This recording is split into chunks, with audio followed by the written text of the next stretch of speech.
eu quero voltar a essas origens da comunicação. Só que dessa vez eu vou contar com filósofos, Aristóteles e Platão, junto com práticas dos mosteiros cristãos antigos, deram início ao nosso entendimento sobre o ato de nos comunicar. Ou seja, eu vou falar aí sobre os princípios da retórica de Aristóteles, sobre a communicatio do cristianismo antigo, que rompia o isolamento lá nos mosteiros, e também como Platão usou o diálogo para buscar a verdade por meio da comunicação. Olá, querida pessoa, seja muito bem-vinda ao canal Aqui Tem Comunicação. Eu sou Eliane, jornalista e apaixonada por estudar como nos comunicamos ao longo da história. E eu já contei em outro vídeo a história da comunicação humana aqui no canal e vamos começar com uma explicação muito bem resumida sobre a retórica de Aristóteles. E vai ser resumida mesmo, porque eu acho que esse é um assunto muito legal e merece um vídeo só para ele depois, que eu vou fazer.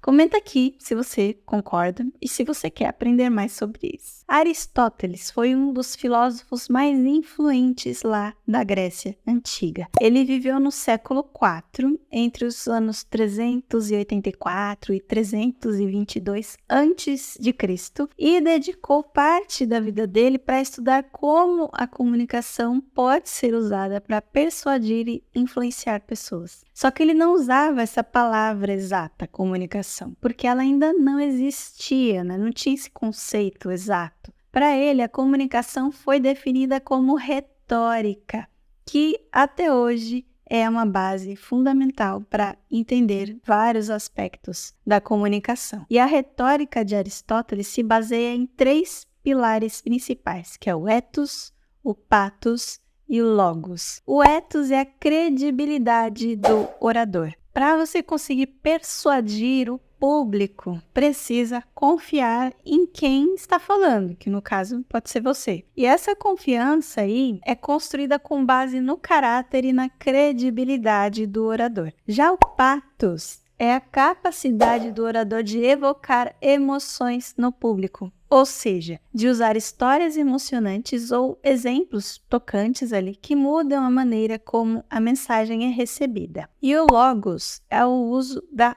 lógica e da razão na construção de um argumento. Aristóteles defendia que argumentos bem estruturados e baseados em evidências lógicas são indispensáveis para convencer as pessoas, o seu público. E esses princípios são aplicáveis até hoje em vários contextos, desde discursos políticos até campanhas publicitárias. Por exemplo, quando um político se apresenta, ele precisa demonstrar o seu caráter, que é aí o ethos. Ele também precisa se conectar emocionalmente com as pessoas, que é o pathos. E ele também precisa apresentar argumentos sólidos, o logos, para ganhar apoio dos eleitores. Mas teve uma prática muito comum que deu origem à palavra exata que a gente usa até hoje, que foi ali no período entre os séculos 1 e 5 depois de Cristo. A vida nos mosteiros cristãos deu outra dimensão para as relações, por meio da prática que ficou conhecida como communicatio. E foi essa prática que deu origem à palavra comunicação, que a gente usa até hoje. Nos mosteiros cristãos antigos, era muito comum viver em contemplação e isolamento. E a communicatio surgiu exatamente para romper esse isolamento e permitir uma vida comunitária. Mas olha só, tinha 2 tipos de monges nesse cristianismo primitivo.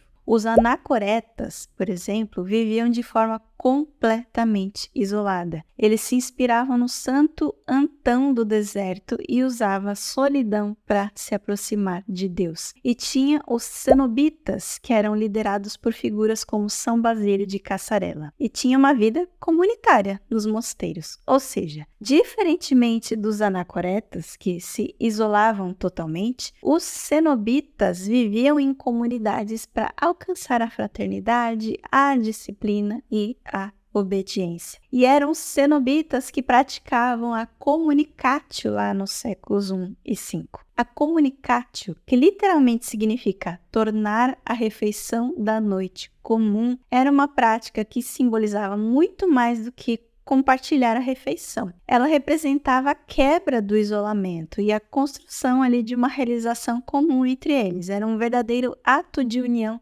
e comunidade. Essa prática nos mosteiros cristãos cenobitas enfatizava 3 aspectos principais, que é a importância das relações comunitárias, a intenção de romper o isolamento e a ideia de uma atividade conjunta que promovesse um bem comum. Ou seja, a communicatio não era apenas ali um ato social, mas era um ato espiritual que fortalecia os laços entre os membros da comunidade monástica. Vou deixar uma citação do livro Teorias da Comunicação que explica isso muito bem. O termo comunicação vem do latim communicatio, do qual distinguimos 3 elementos. Uma raiz munis, que significa estar encarregado de, que é acrescido do prefixo co, o qual expressa simultaneidade, reunião. Temos a ideia de uma atividade realizada conjuntamente, completada pela terminação tio, que por sua vez reforça a ideia de atividade. E, efetivamente,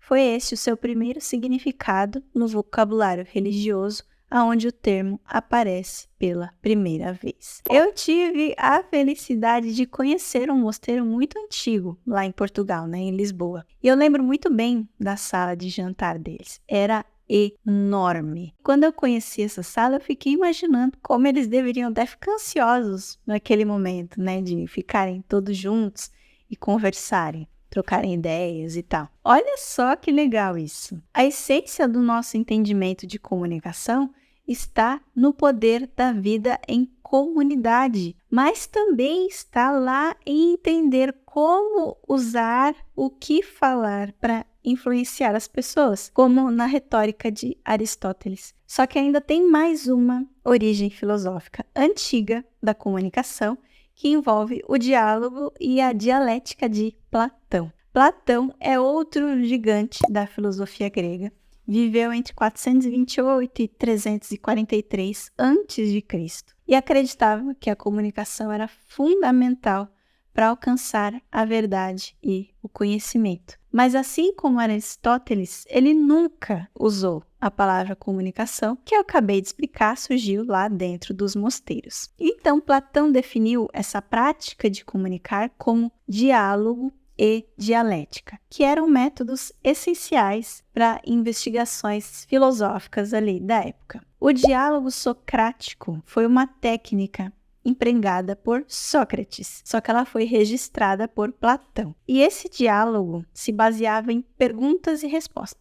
Esse método tinha o objetivo de expor contradições nas crenças do interlocutor e levar ele até a verdade. E para Platão, a verdade não podia ser alcançada pelo isolamento que os monges praticavam, só que sim pela troca contínua e pelo confronto de ideias. E a dialética, que é outro conceito central ali na obra de Platão, envolvia a argumentação lógica detalhada. Ele escreveu diálogos muito famosos como A República e Fedro, e ele mostrava como tese e antítese se confrontavam para chegar a uma síntese superior. Esse processo de questionamento e reflexão contínua era visto como uma chave para o verdadeiro conhecimento. E essa abordagem platônica ainda influencia nossas práticas de comunicação até hoje. Então, olha só, as filosofias de Aristóteles, de Platão, junto com os mosteiros cristãos, são tradições filosóficas e religiosas que influenciaram profundamente a comunicação ao longo da história.